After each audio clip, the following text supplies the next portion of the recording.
Welcome to Coach Bennett's podcast, where every run has a purpose, where kindness is hardcore, where this is about running, and this is not about running, where every starting line is a finish line in disguise, where rambling still gets you where you need to be, where pineapple will never ruin your pizza, and the sodas, adult and not adult kind, are always cold, and where there is room on the starting line for everybody.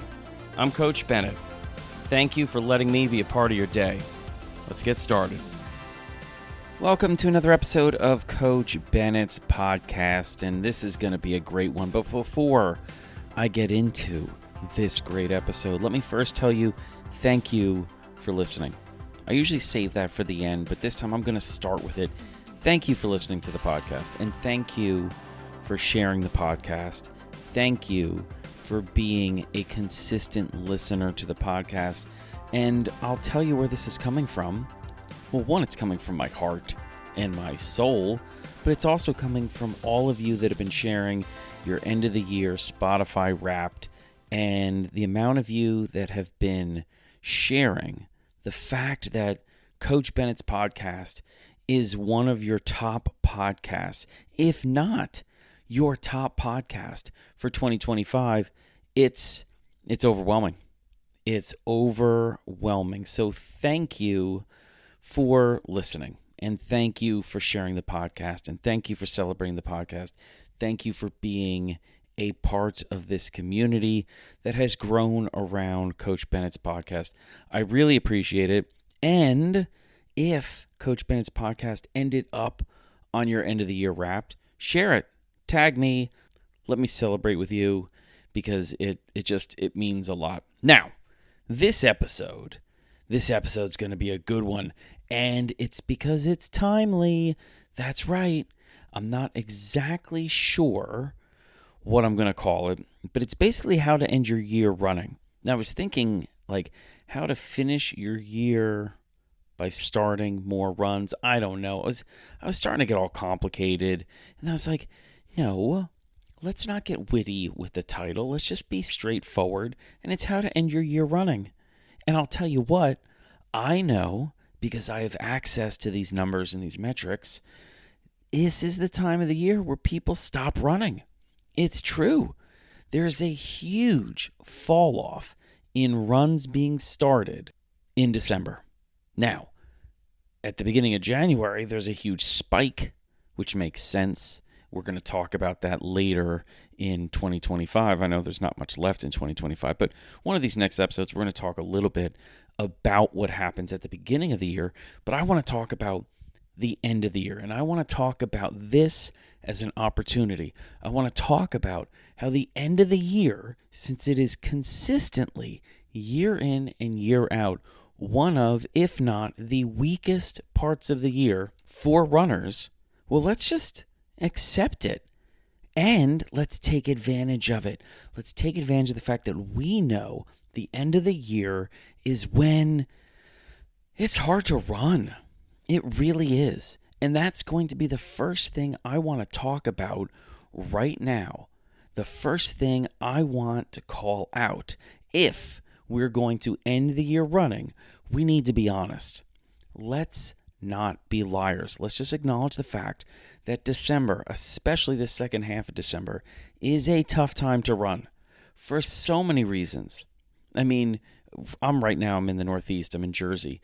The weather is not always great. In fact, more often than not, it's pretty difficult. You know that this time of year, at least in the Western Hemisphere, there's going to be less light. There's going to be less daylight, okay? So the opportunities to run, if you want to run outside, and being in a well-lit area is one of the factors that make you feel comfortable running outside, well, you're going to have limited time during the day compared to running in June, July, September, October. It's just darker earlier. That's just the way it is. Also, the weather's it's tough. It's tough. We're going to be getting a really, really nasty cold spell here in a couple of days. It just makes it more difficult, not just physically.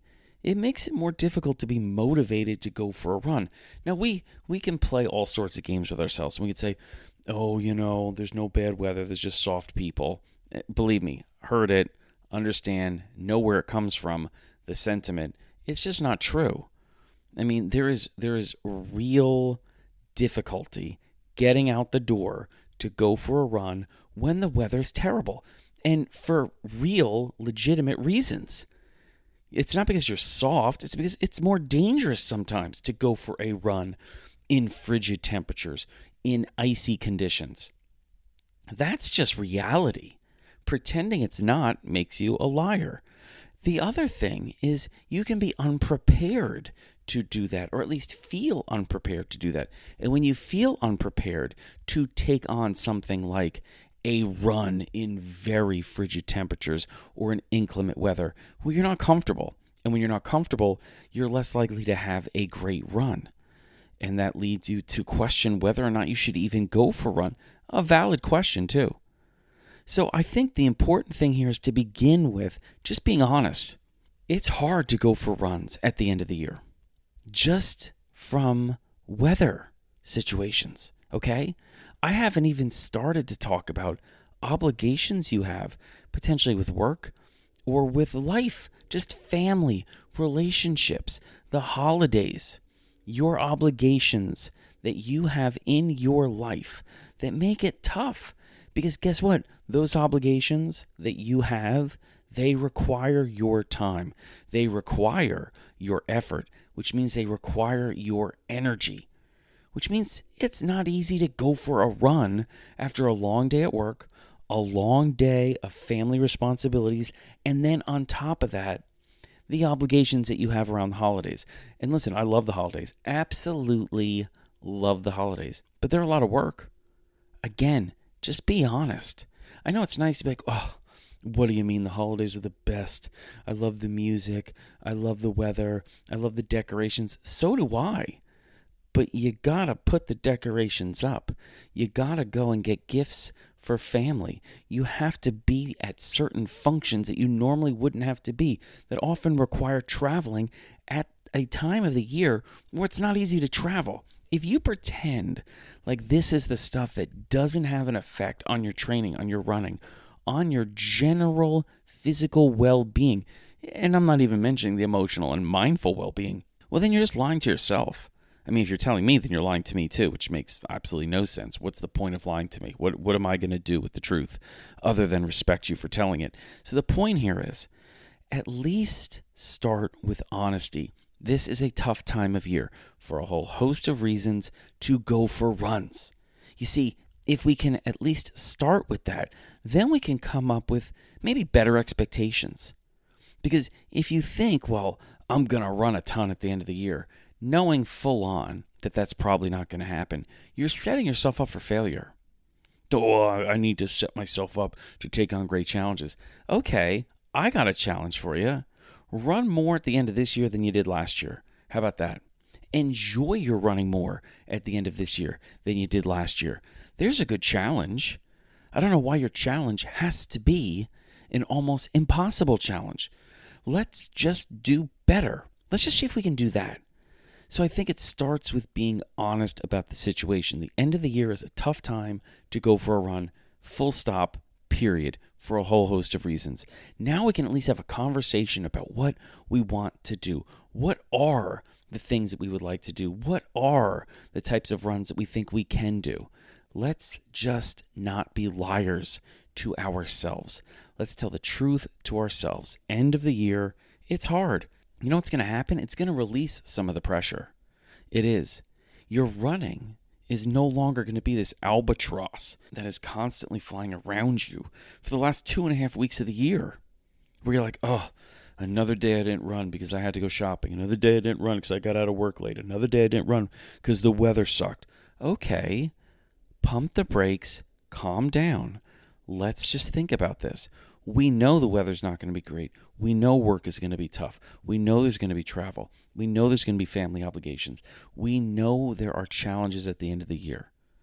So let's just give ourselves a little grace and let's just figure out how, when we can actually do some runs. Okay? We don't have to do the same type of running that we do in September. it's not September, it's December, okay? And if we can end this year better than last year, guess what we're going to have this year that we didn't have last year? More momentum heading into a new year. Oh yeah, let's go. So let's start by not lying to ourselves or to each other. Let's end the year honest, all right? Now, one way that we can help ourselves is by remembering that any run is a run. I'll give you a little backstory about how I was able to run every day for over 7.5 years. It was really simple. My run that, I would say, okay, what's my goal every day? Because I didn't start this streak by saying, I'm going to run for 7.5 years. I wanted to run every day in June in 2000, I think it was 18. That was it. How can I run every day? And the way that I was able to run every day was by setting a goal that I could achieve every day. Not a goal that I was going to struggle to achieve. No, a goal that was going to be easy to achieve. Because what I wanted was consistency. So I said, I'm going to try to run at least 5 minutes every day. That's all. It doesn't mean I can't run more. I could run for 50 minutes. I could run for 15 miles, 15K. It doesn't matter. What I was trying to do, though, was run for at least 5 minutes. So 5 minutes or more. That's all. And I'll tell you what, those hard days when it was getting late and I'd made dinner for everybody and I was tired and I still had some work to do, the specter of having to run 5K or 15 minutes or 50 minutes would have been overwhelming. And I wouldn't have run. I'll be honest with you. Why would I not be honest with you? I wouldn't have run. Because I would have said, I just don't have it in me. 5 minutes I could do. It was something achievable no matter what. I could go out 2.5 minutes, come back 2.5 minutes, check that box, victory. Sometimes I would say I'm only running 5 minutes and I'd go out 2.5 minutes and then I decide I'm going to go a little bit further and I run 8 minutes or 10 minutes. Anyway, the point here is set yourself up for success.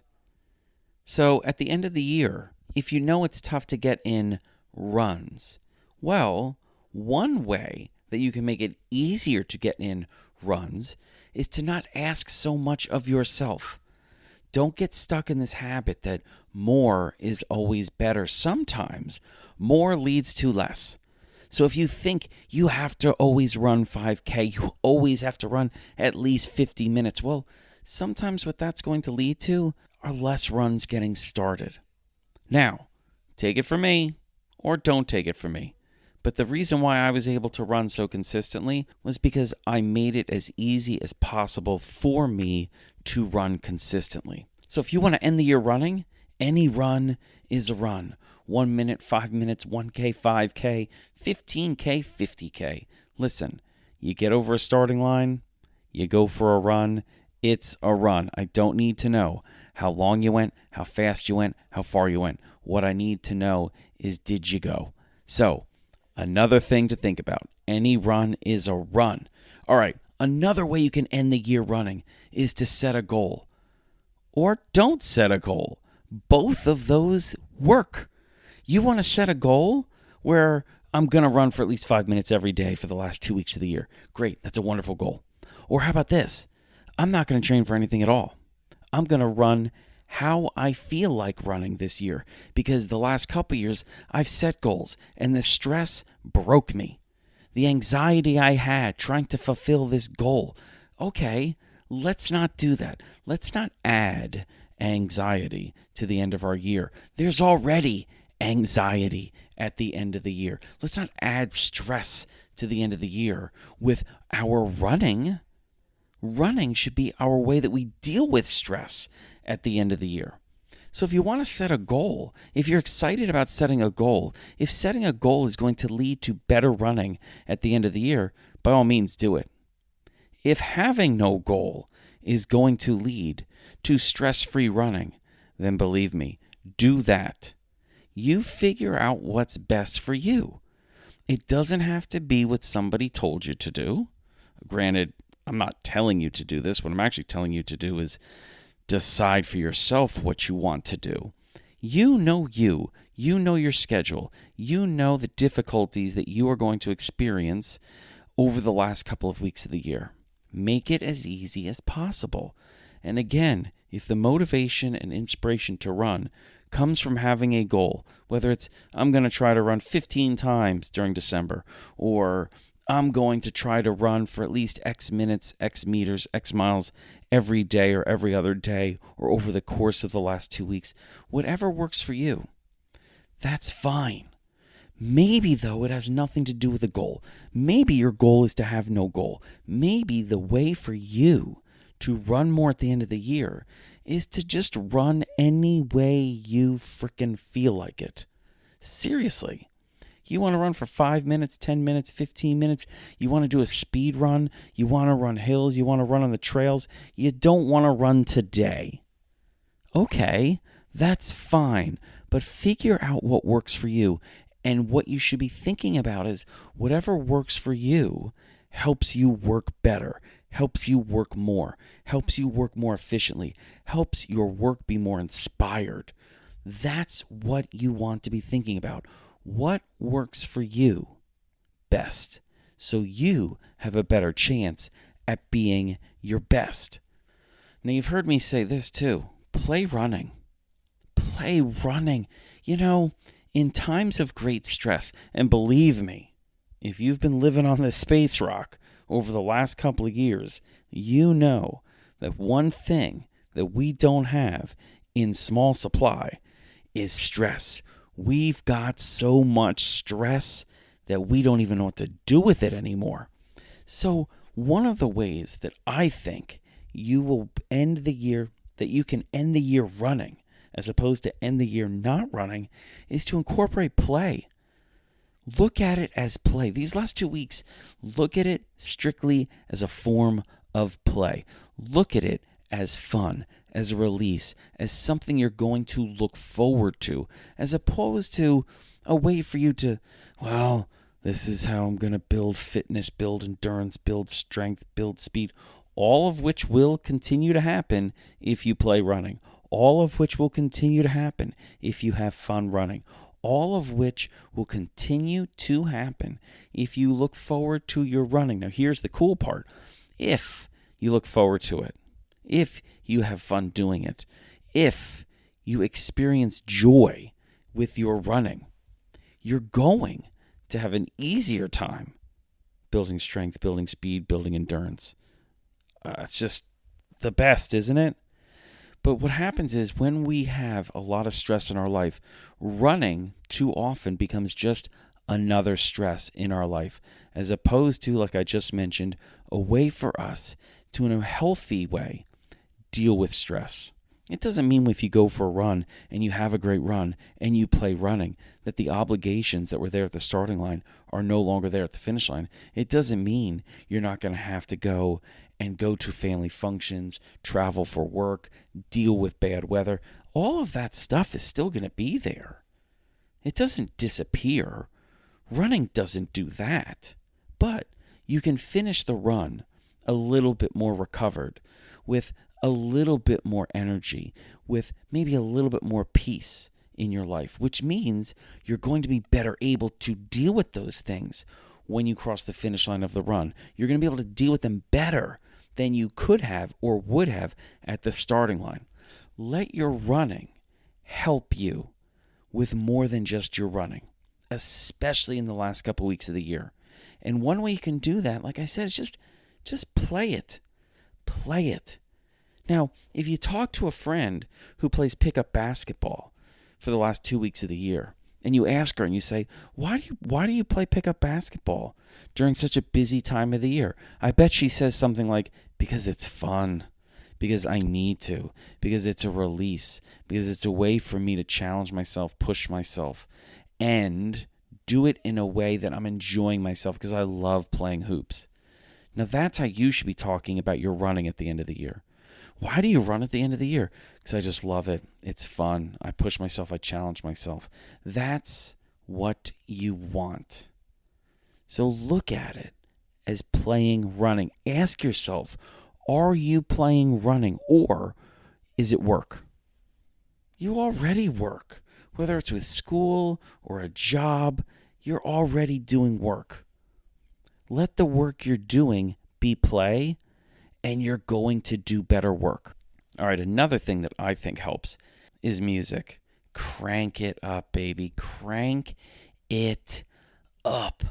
Have some fun with the music you're listening to. Now, me, I have so many playlists, so many different playlists. It's kind of insane. It's a little bit bonkers in a good way. But the reason why is because my moods change. I use music for a lot of different things. I write with music, I cook with music, I drive with music, and yes, I run with music. And what I do, especially during hard times, tough times, difficult times, times that I'm very, very busy, I lean on music quite a bit. I rely on music to help me. And I think what you need to do is have some fun making some playlists over the next couple of weeks that you can use over the next couple of weeks. And you can use the playlist in a lot of different ways. It's not just to motivate you and inspire you. It can guide you on the run. You can put together a playlist where, depending on the speed or the topic of whatever you're listening to, that's how you're going to run. If it's kind of a party song, an aggressive song, a fast song, you pick things up. If it's a chill song, a sad song, a slower song, you back off. You can just do your own little musical fartlek if you want to. Or you just have greatest hits that you want from the 80s, the 90s, the aughts, whatever you want to do. You can have a punk rock, a hip-hop playlist. What you want to do is figure out how you can take advantage of music. Music is like your assistant coach. So set yourself up, set your assistant coach up, your assistant coach music in a way that aids your running, supports your running, helps your running, promotes you having a better run. So crank it up. Take advantage of your music. And maybe share your playlist with some friends, you know? I'll put some of mine up on the show notes, all right? The other thing you can do at the end of the year, it's holiday season. A lot of people like to give gifts to each other for all sorts of reasons. Give yourself a gift. Now, I can give you a list of what I think are some of the best gifts to have during the winter.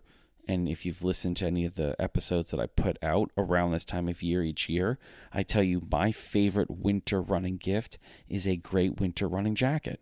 So maybe give a gift to yourself. It doesn't have to be a jacket. It could be mittens. It could be a glove. It could be shoes. It could be, some racing flats, whatever you want, a pair of tights, a jog bra, whatever you want. But here's the cool thing. If you give a gift to yourself, and it's a great running gift to yourself, it's not just a gift, it's an investment. It's an investment in you, the runner. It's an investment in that runner's running. And if running is important to you, then the runner is important to you. And if you can give a gift or invest in something or someone that's important to you, it feels good. And that's how you need to look at that when you're giving a gift to yourself. It's not you being selfish. It's not you being greedy. It should make you feel good that you care about yourself, that you care about something that you care about, which is your running. So give a gift to yourself, because something like this, it is an investment in yourself. And that investment will pay dividends. You will reap rewards. There will be gains through this investment. So think about what you need, then think about what you want. And those don't have to be circles that don't have any overlap.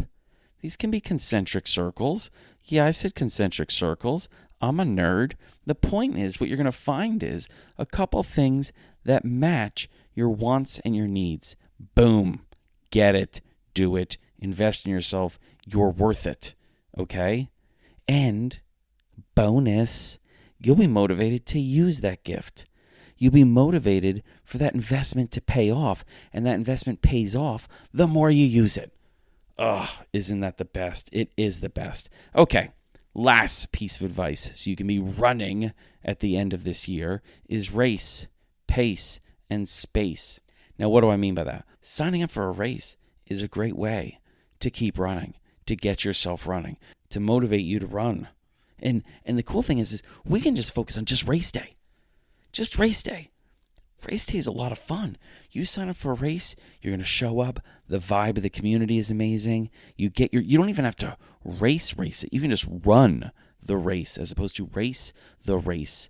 But you're a part of the community. You can take advantage of all of that energy there on the starting line, on the race course, and on the other side of the finish line. And you're probably going to grab a bagel and an orange and a banana, and maybe you even get a medal. I don't know. The cool thing, though, is that it's the energy. And at this time of year where we're putting out so much energy and rarely getting a lot of energy back, a race is an unbelievable way to get back some energy. Now, another thing you could do, I said race, pace, and space, is you could pace some friends. You could pace someone who is new to the sport. You could say, hey, guess what? Let's do this race. It's super fun. I'll run with you the entire time. Or you want to go after a goal, I'll try to help you. I'll help you for the first 1K of the 5K or the first 4K of the 5K or the entire 5K. I can help you out. I'm not in the mood to race, but I want to help you. Again, we find energy, we find stamina when we don't think we have either, if we're in a situation to help someone else. So put yourself in a position to help someone else. Maybe you don't even know the people. You can go to a couple races and say, hey, I'm fit enough to pace a certain pace in this race. I would like to help out. And just helping is what's going to get you to a starting line. And guess what? On the other side of that starting line is a run. And when you help people, you get back so much more than you give almost every single time. And if you're pacing a race, just the satisfaction of helping people, there's going to be a halo effect to that for days. And remember, what we're trying to do is end the year running. It doesn't mean we have to end the year running every single day over the last 2 or 3 weeks of the year. What it means is I want to feel like I ended the year running. That could be a couple of days. And remember, compare yourself to last year, but helping people is an amazing way for you to feel vital, needed, wanted, used. And by that, I mean you have utility. There is purpose every time you help. So maybe you pay somebody for a workout. Maybe you just meet somebody on a starting line and you help them end the year running. And then the last one is space. You have a space on a starting line. It's yours. Take it. You also can invite people to the starting line because there is space on the starting line. There is room on the starting line for everyone. So make sure you're taking advantage of your space, but also make sure you're inviting people to the starting line. If you're looking for inspiration to run over these last few weeks of the year, this is one thing you can do. Keep inviting people to starting lines. Find people in your life that need running in their life, that need victories, that need progression, that need a challenge, that need to know they matter, that need an invitation, that need running, and invite them to the starting line. Listen, I don't care if you're inviting people to the starting line that can only run for 1 minute or 5 minutes. It doesn't matter.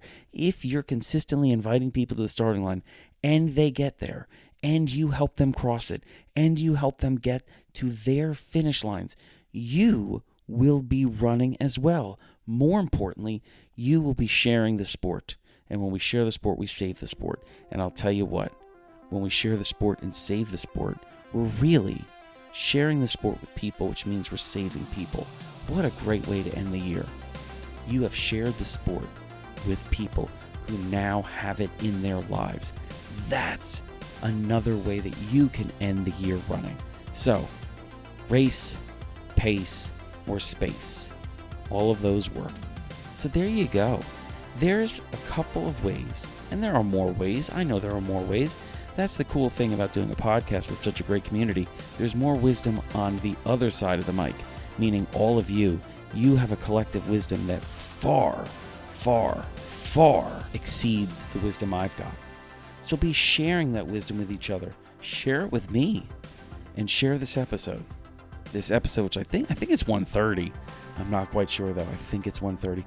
It doesn't matter what number it is. The point is, thank you for listening. thank you for running. Thank you for being a part of this community. And make sure you take care of yourself. Take care of each other. And I will meet you on the next starting line. Thank you so much for listening to Coach Bennett's podcast today. And if you haven't already subscribed or set yourself as a follower to the podcast, I really hope you would. And make sure you check out the show notes, because in those show notes, you're going to find a link to Coach Bennett's newsletter and all the social media sites I'm on, like Instagram and Threads and Cameo and Blue Sky and nope, not on that one anymore. So all the ones I am on, you're going to find it in the show notes, so check that out as well. And as always, thank you again for listening to Coach Bennett's podcast. Until next time, you keep taking care of yourself and each other.